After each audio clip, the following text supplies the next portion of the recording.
The names have been changed to protect the insane in this story.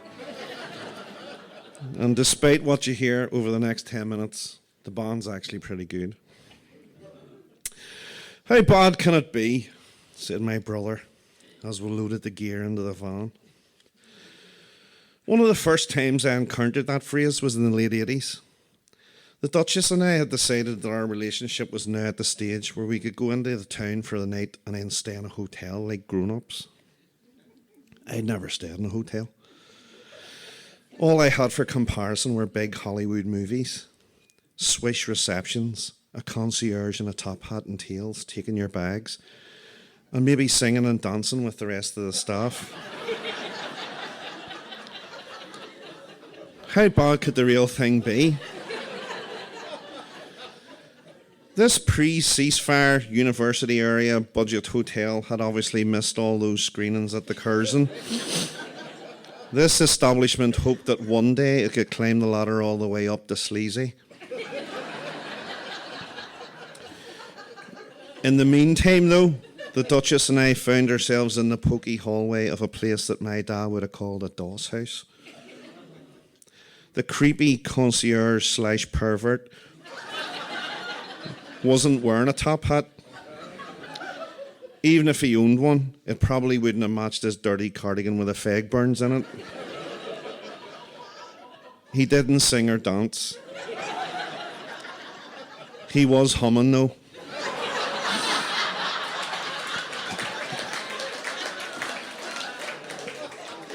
I had come straight from work, so was wearing a suit and tie and carrying a briefcase. The Duchess had come straight from home, so was wearing her standard heavy metal outfit of a hippie skirt, boots and a denim jacket. The pair of seers looked her up and down, turned to me and with a wink asked how many hours I wanted the room for. He seemed impressed when I said I wanted the room for the whole night.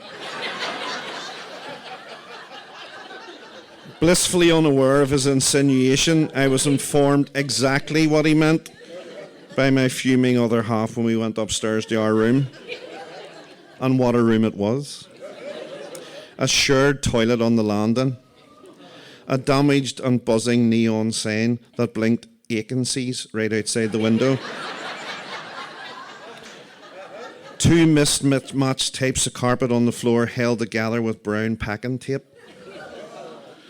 The nylon sheets on the bed were covered in an old quilted purple nylon bedspread. Only people of a certain vintage will know how horrific these things looked and felt. It was too late now to go home, so we lay fully dressed on top of the bed, trying not to touch it, as we talked and laughed until daybreak. We walked back into town laughing as we wondered what the complimentary breakfast would have in store for people if we had stayed long enough to eat it. How bad could it be? As my constant band co-founder, I was surprised that my brother, he knew exactly how bad it could be. How bad it could be, we thought as we arrived at a wedding, to discover that one of the guests had died suddenly during the day and nearly everyone had went home traumatised. I'll tell you how bad.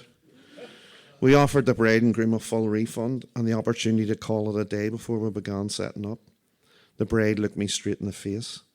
She said, "We'll go ahead as planned. That selfish bastard is going to ruin my big day."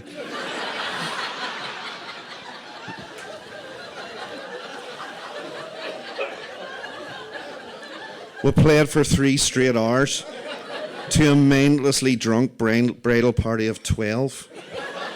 In a room set up to cater for 150. That night, my brother invented the musical genre of no nonsense, non-stop, heads down rock and roll. How bad could it be when you see a sweaty, red-faced toddler in a 9-pound waterlogged nappy stagger up to the edge of a fancy black and white checkered dance floor?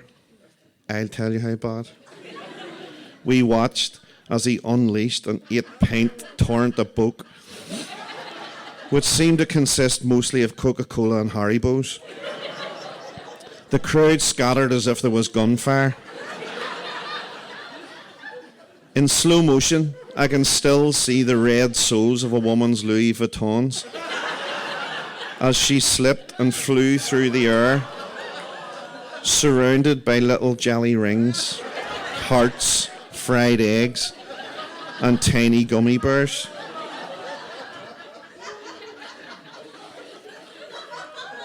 How bad could it be as you set up for music during dinner and the father of the groom's speech centres uncomfortably and in terrible detail about how great his new daughter-in-law's breasts are?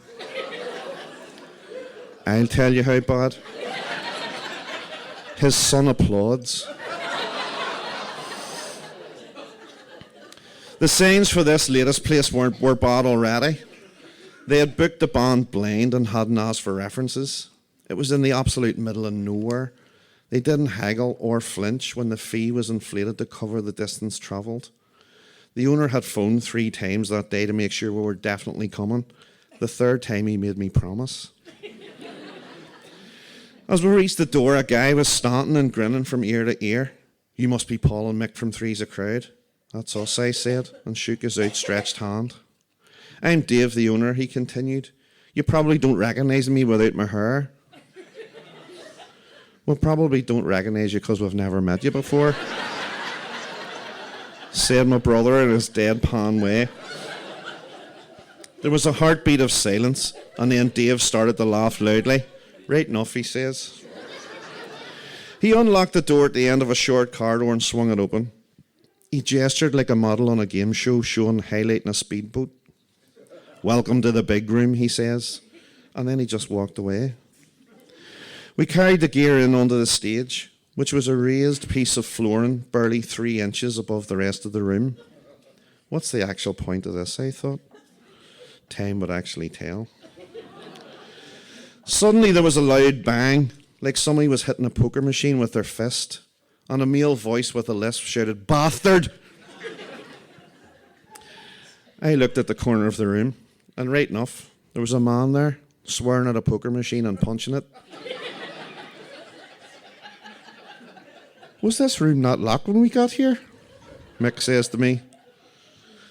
The doors were open and the crowd flooded in. When all 12 of them were seated, we began. We finished the first tune to echoey silence. Bang! Bastard. "Right," Mick said. "No nonsense, non-stop, heads down rock and roll." And he started into the second song. One of the booths stirred into life. 3 women who had been down in large measures of straight spirits approached the dance floor. The 3rd one was dragging a chair. They put the chair in the middle of the floor and started dancing around it.